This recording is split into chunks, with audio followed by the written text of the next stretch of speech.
This video is going to go into some mobility exercises for your wrist / forearm. These are good for if you're feeling golfer's or tennis elbow, or even some cramping or weakness in your wrist as well. Oftentimes when it comes to hand, wrist, and forearm, they're all tied together, obviously. So sometimes working the wrist will translate into what you feel in the elbow or vice versa. First one, we're doing flexion push-ups. I'm in a tabletop position, and all I'm gonna do is be pushing my hands into flexion. So it's just like this, and then pressing up, and then down. So going into the palms of my hands. So I'm not lifting my fingers up like this, which you can. It's gonna be a little bit more intense, but we'll start with just going through those palms. Once you feel more adapt to that, then you can push through the full finger. If you want to push through the full finger but don't really have that strength right now, if you sit back on your toes, then you'll be able to have a little bit more leverage, or it should say a little bit less leverage on those arms, meaning it will be a little bit easier. We're doing this for about 30 seconds, which is a bit about that now, but I'll just show a few more. Just like that. Always getting in the way. Come on, Bob. You can take the ball with you. No, go that way. And then next we're gonna go into extension push-ups. So same idea, you'll have your pinkies or your fingers facing towards you, palms facing up, and you're gonna push your fingers into the ground just like that. So it'll be here, and then pressing down onto your knuckles. And I recommend always starting off slow with these, because if you haven't done them before, they can be a little funky on the wrist. Same thing, sitting back, and then into the knuckles. My right hand is grinding so much right now. If I had a microphone close to it, you'd probably hear it crackling. And same thing, you can push through the full finger as well to get a little bit more. Anytime you're sitting back, it's gonna be a little bit less pressure. Anytime you're sitting forward, it's gonna be a little bit more pressure. We'll do a couple more. Can you hear that?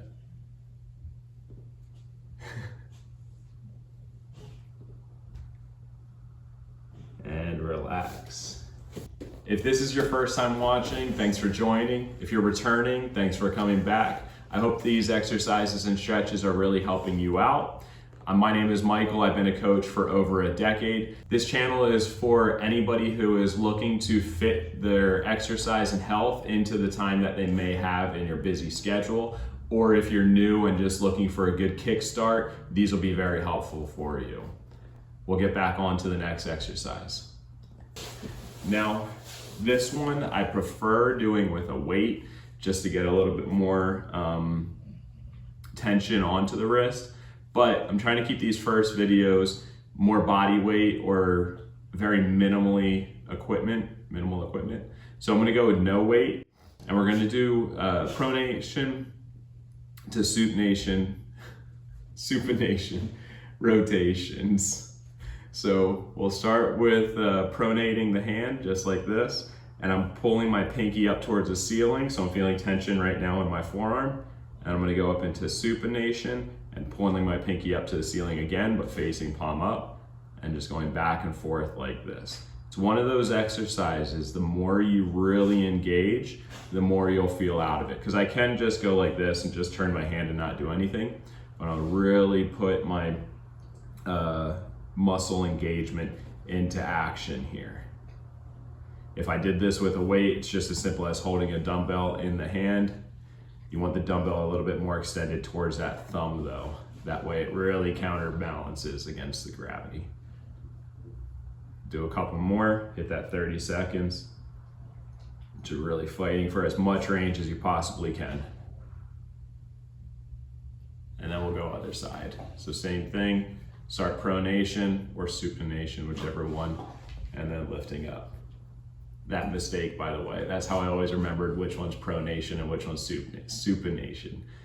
Is supination, you can hold your soup in your hand. Pronation, you'll drop your soup. Anyways, And again, just really focusing on getting as much tension through that forearm as possible.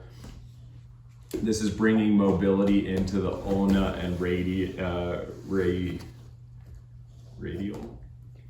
ulna, and radial bones. Why do I feel like I'm saying that wrong? Anyway, sorry, I get a lot of brain farts when it comes to bones and muscles, or I should say mixed up. But anyway, ulna and radial. Yeah. Anyway, okay, that's over 30 seconds there. But this is getting mobility into there because they are two bones that kind of connect. You can kind of imagine them looking like that.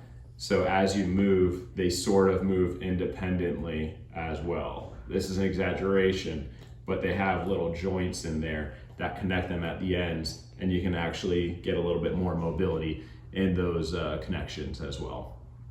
The last one is going to be wrist cars. So for wrist cars, I'm going to do this holding it up. Ideally, you have it like your elbow relaxed or arm relaxed on your leg, on a table, bench, whatever it may be. But since Kuma's right there, I'm going to just support my own arm like this.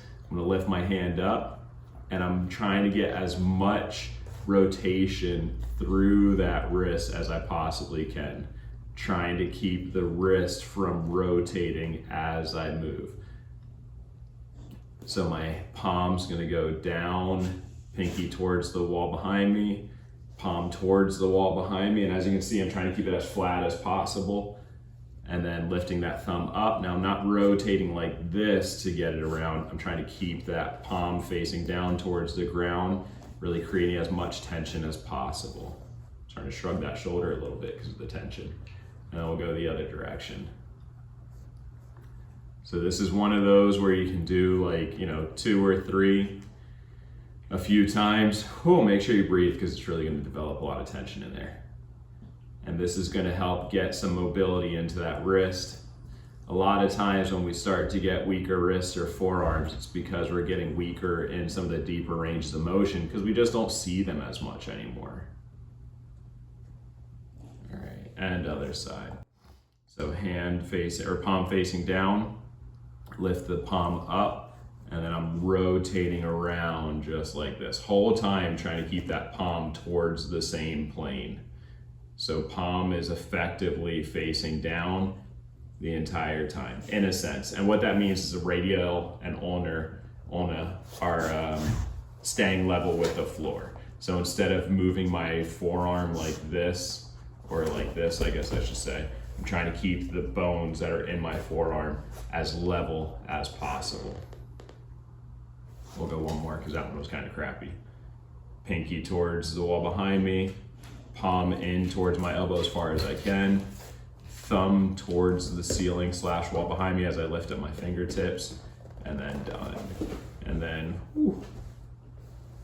going the other direction. So thumb towards my chest, palm down towards the floor, then in towards my elbow. Pinky comes up towards the wall behind me as it lifts up to the ceiling. And then fingers up to the ceiling, trying to keep the fingers and hand as spread open as possible the whole time. And we'll go one more.